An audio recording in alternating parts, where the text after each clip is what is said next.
नमस्कार, आज देख रहे हैं आप हल्ला बोल प्राइम और मैं हूं अतुल तिवारी और आज मैं मौजूद हूं उत्तर प्रदेश के प्रतापगढ़ जिले के मानधाता में। और मानधाता में एक ऐसा वीडियो वायरल हुआ है नदी में जहां पर सैकड़ों लोग तिकठी लेकर पार होते हैं। न जाने कितने लोगों को अनेकों समस्याएं आती हैं, सैकड़ों समस्याएं आती हैं। उस सैकड़ों समस्याओं के परे जो यहाँ के जनप्रतिनिधि हैं, जो यहाँ के सांसद हैं, वो आँख में बांधकर पट्टियां बांधे हुए हैं, लेकिन वो शर्मसार नहीं होते कि आखिरकार ना तो यहाँ पर डीएम साहब जागते हैं और न जागते हैं एसपी साहब।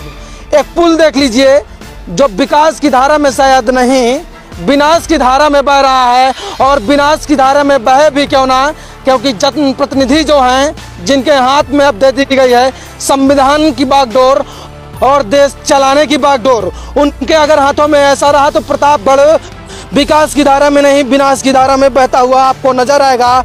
और आज साक्षात आपको दिखाने का प्रयास करेंगे कि मानधाता के गांव से जो नूरपुर काछा और कासापुर का गांव है, यहाँ पर लोग साहब कैसे मजबूर हैं इस पानी के नदी में, कैसे पुल के तैरने से नदी में पूरी तरह से ये पुल तैर रहा है। पहली बात आपको ये बता दें, और दूसरी बात ये बता दें कि कैसे गांव के लोग रिस्क भरे इस जिंदगी में, कैसे इस रिस्क भरे पुल में शायद इस विकास को सीधा चैलेंज कर रहे हैं।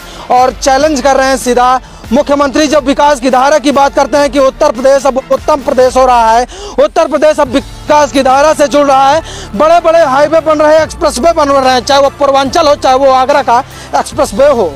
लेकिन मूल रूप से जो वोटर हैं, मूल रूप से जो जनता है, उनकी कोई सुनवाई नहीं होती है। यही उत्तर प्रदेश की सच्चाई है, यही उत्तर प्रदेश की सच्चाई है जिसको ना तो सांसद जी मानते हैं, जिसको ना तो नेताजी मानते हैं, ना तो विधायक जी मानते हैं, और ना मानते हैं प्रमुख जी। और किन किन समस्याओं से गांव वालों को झेलना पड़ता है। शायद एक गांव को अगर नदी तोड़कर नदी गांव के बीच में चली जाए तो एक ग्राम सभा अलग हो जाती है। 500 से अधिक गांव इधर हैं, गांव में घर, और 500 से अधिक गांव में उधर घर हैं।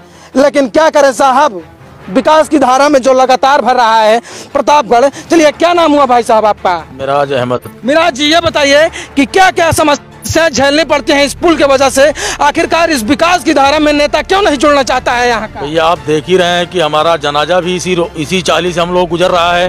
राशन कार्ड, स्कूल, हमारे सब बच्चों की पढ़ाई, सारी सब कुछ इसी पार है। लेकिन कभी इस पे ना हमारे मुख्यमंत्री जी कभी ना ध्यान दिए, ना प्रधानमंत्री ने ध्यान दिया। अच्छा। जब कभी बात आती है तो कहते हैं बन जाएगा। इलेक्शन आता है, नेताजी आएंगे वोट मांगने, बताएंगे कि अगर हम जीत के आएंगे तो सबसे पहला काम पुल का करेंगे। अच्छा। आज तक कोई नेता लौट कर नहीं आया है यहाँ, वापस नहीं आते हैं किसी ने। ये सब हमारे लोगों की समस्याएं यहाँ बहुत ज्यादा चल रही है, जो कि हजारों लोगों को आना जाना रहता है इस रास्ते से। डेली का ये नियम है। शादी हो साहब, विवाह हो साहब, कोई बीमार हो जाए, आप सोच लीजिए यहाँ पैदल आना दूभर है इस नदी से, तो एम्बुलेंस क्या आ पाएगी? वहाँ पर आप दिखा दें 50 से लोग अधिक वहाँ बैठे हैं, लेकिन सिर्फ वहाँ बैठे रह जाएंगे। इस गाँव के लोग जो इस पार नदी के खड़े हैं यहाँ पर, इनसे मिलने नहीं आ पाएंगे। तो शायद इसका जिम्मेदार कौन होगा? अगर इस नदी से कोई बड़ा हादसा हो जाए या इसी नदी से गुजरते हुए किसी की मौत हो जाए तो उसका जिम्मेदार डीएम साहब होंगे, एसपी साहब होंगे, विधायक जी होंगे, या जो जीतलाल पटेल जी हैं, अभी अपना दल से यहाँ पर विधायक हैं, वो जिम्मेदार होंगे। आखिरकार आप प्रतिनिधि हैं, आप रक्षक हैं या भक्षक हैं? इसका जिम्मेदार कौन है ये बताइए। आपके प्रतिनिधि, इसके पहले आर.के. वर्मा भी रहे यहाँ पर, कई साल विधायक रहे, अब रानीगंज में विधायक हैं, पार्टी बदल लिए हैं, बस केवल इतना काम कर दिए हैं। बस सही कह रहे हैं? नहीं, सही है। विधायक जी को कई बार लेटर दिया गया था, डॉक्टर आर.के. वर्मा जी को भी दिया गया था। और विधायक जी से इनसे भी मुलाकात हम लोगों की हुई।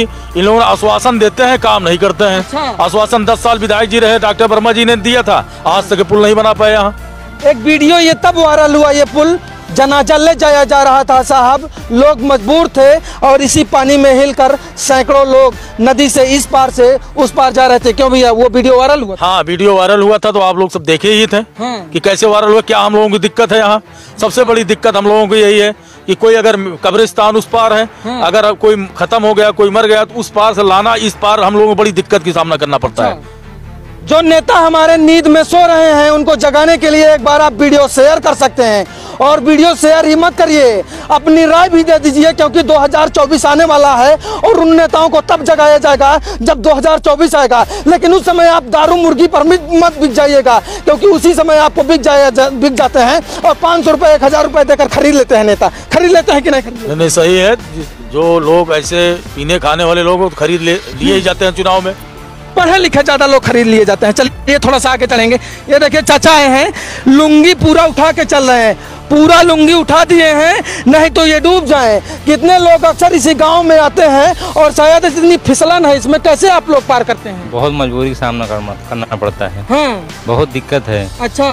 आज 50 साल से कोशिश कर रहे हैं लेकिन कोई सुनने को तैयार नहीं है। हाँ। चाहे वो विधायक हो, चाहे वो सांसद हो, चाहे और कोई नेता हो, सब खाली आश्वासन देते हैं, काम नहीं करते हैं। चुनाव टाइम आएगा कर देंगे फिर भूल जाएंगे। अभी 1 जनवरी को हम लोग, हमारे चाचा का इंतकाल हुआ था। अच्छा। मिट्टी लेके गए, बहुत सारी तकलीफें थी, वो वीडियो वायरल भी हुआ था। हाँ। आप देखे भी होंगे न्यूज़, लेकिन आते हैं जाते हैं देख के, काम कुछ करते नहीं है। हाँ। अब देखो कब होता है। भवसागर पार हो की जाना है, शायद इस गांव में शायद एकदम शुद्ध लिखा गया है कि जो कहा जाता है कि भवसागर पार होके जाना है तो भवसागर ही पार होके जाना है, क्योंकि ये भवसागर है इस गांव के लिए और मानधाता के लिए और पूरे प्रतापगढ़ के लिए। ये केवल एक गांव में ये ऐसा हाल नहीं है, ऐसे अनेकों गांव हैं साहब, जो एक ही गांव में कुछ लोग इधर हो जाते हैं, कुछ लोग उधर हो रह जाते हैं। केवल विकास की धारा से केवल गांव जुड़ रहा है हमारा। और ये देखिए, चलिए, और चाचा हैं, ये देखिए, अभी चाचा ये थोड़ी देर पहले गए थे। ये चाचा जी आप ही गए थे ना? आप रोज इस पुल से गुजरते हैं? अरे गुजरना ही पड़ता है भाई, खेती बाड़ी उधर है तो जाना ही पड़ेगा, जो है किसी हर चीज के लिए जाना पड़ेगा। अच्छा। इधर उधर जाना पड़ेगा। हाँ। कोई सुनने वाला हथौड़ी है जो है, विधायक मंत्री तो सब अपनी जेब भरने के लिए आए हैं ना यहाँ। हाँ। और सिर्फ जो है सरकार का ढिढोरा पीटने, कागजी कार्रवाई करने के लिए, जमीनी हकीकत देखने वाला कोई नहीं है यहाँ। सोशल मीडिया पर लगातार जो कह रहे हैं दादाजी, ढिढोरा पीट रहे हैं कि विकास की धारा में लगातार उत्तर प्रदेश बह रहा है, लेकिन आप देख लीजिए कैसे विनाश की धारा में बह रहा है। प्रतापगढ़ तो एकदम विनाश की धारा में जा रहा है। देख लीजिए कैसे विनाश की धारा में बह रहा है। आप इसकी सीधी तस्वीरें देख लीजिए। ये मानधाता से वो तस्वीरें हैं जहाँ पर माताजी मजबूर हैं कि इस गांव में बीच से नदी के बीचों बीच से आ रहे हैं और शायद इतना खतरा है और शायद आज यहाँ वीडियो बन रहा है, न्यूज चैनल पे बन रहा है, इसलिए यहाँ पर सैकड़ों लोग मौजूद हैं। कभी कभी इनको अकेले यहाँ से गुजरना पड़ता है। ये देख लीजिए, दोनों तरफ सैकड़ों लोग खड़े हैं लेकिन मजबूर हैं, ये कुछ नहीं कर सकते, क्योंकि साहब उनके हाथ में जो हम ताकत दे दी है कि वो संविधान चलाएं, वो पूरा देश चलाएं। ये देख लीजिए, जरा इनसे बात कर लेते हैं। वहीं खड़ी रहिए दादी, वहीं खड़ी रहिए, वहीं खड़ी रहिए। पानी में खड़ी रहेंगी तो शायद नेताओं का जो पानी है, भद्रा पानी जिसको कहते हैं, आगे आ जाइए साहब, आप भी आगे आ जाइए। हम बीच में नहीं घुसे थे ना, आप भी आगे आइए। हम गिर जाएं कोई दिक्कत नहीं है, लेकिन एक बार नेताओं को गिराना बहुत जरूरी है साहब। अगर नेताओं को अगर गुजरना साहब पड़ जाए ना, विकास क्यों हो रहा है, एक्सप्रेसवे क्यों बन रहा है? मोदी जी बनारस से चले आए, लखनऊ से, दिल्ली से चले, बनारस 2 मिनट में आ जाए, इसलिए एक्सप्रेसवे बन रहा है। पुल क्यों नहीं बन रहा है? ये 2 मिनट में अपने परिवार वालों से न मिल पाए इसलिए। माता जी ये बताइए, किन किन सामनाओं को झेलना पड़ता है आप लोगों को? अरे पुल नहीं बन रहा भैया, कैसे हम लोग आए जाए? लड़की खत्म हो गई थी, कौन सी हालत में जनाजा वो पार लेके गए थे, गिर के लेके गए थे, इतने पानी में लेके गए थे। इतना ये पुल बनाना बहुत जरूरी है। जिसके पास साधन है वो तो राशन पानी लेके आ जाते, और जिसके पास कुछ नहीं है वो सब कैसे लेके पानी में गिरेंगे और कैसे लेके आएंगे? ये एक ही ग्राम सभा है। हाँ, चहली बह गई थी, बच्चे लोग घसीट के वहाँ से रस्म बांध के लेके आए थे। अभी इतना नहीं तो कैसे बुड़ के लेके आएंगे, लेके जाएंगे? पहले बताइए। चहली बह गई थी और क्या यहाँ से बह गया? जब तो इसी हाल में रखी है ये, नहीं तो कहाँ रखते हैं? खूंटा गाल पे रखते हैं, तो बह गया था। हाँ। और क्या कोई चाहली कोई पुल बनाने की तो कोई राजी हो जाए तब तो अच्छी बात है। ये साहब एक ही गांव की कहानी है। कोटा इधर है तो लोग उधर हैं।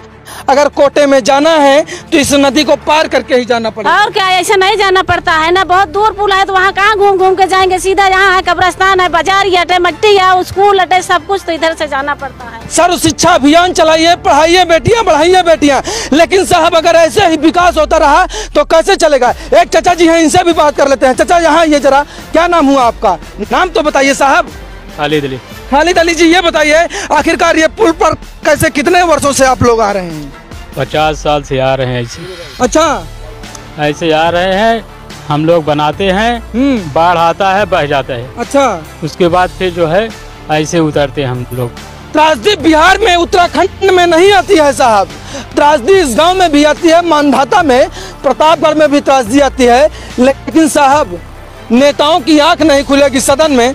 वो टोल टैक्स की तो बात कर देंगे जो 4 व्हीलर से जाते हैं, लेकिन इस पुल की कभी चर्चा नहीं करेंगे सदन में कि ये पुल बन जाए तो शायद एक गांव जो 2 गांव में बट गया है वो एक गांव बन जाए। ये वो नहीं कर पाएंगे साहब। वो आप देख लीजिए उधर मजबूर हैं साहब, और इधर के लोग भी जो यहाँ पर खड़े हैं ये भी मजबूर हैं। क्या करें, उधर जा नहीं सकते। अगर उधर जाना हुआ तो माता जी की सरीके जाना होगा। इनकी तस्वीर देख लीजिए, शायद ये मजबूर हैं। अगर ये मजबूर हैं तो अगर आपको ये वीडियो अच्छा लगा हो, आप चाहते हैं कि जो नेता हैं उनकी आँख खुल जाए, तो एक बार वीडियो आप शेयर कर दीजिए। चलिए, आप सभी हमारे साथ जुड़े, आप सभी का बहुत बहुत धन्यवाद। देखते रहिए अल्लाह बोल प्राइम। कैमरामैन धर्मेंद्र के साथ मैं तुलसीवारी। जय हिंद, जय भारत।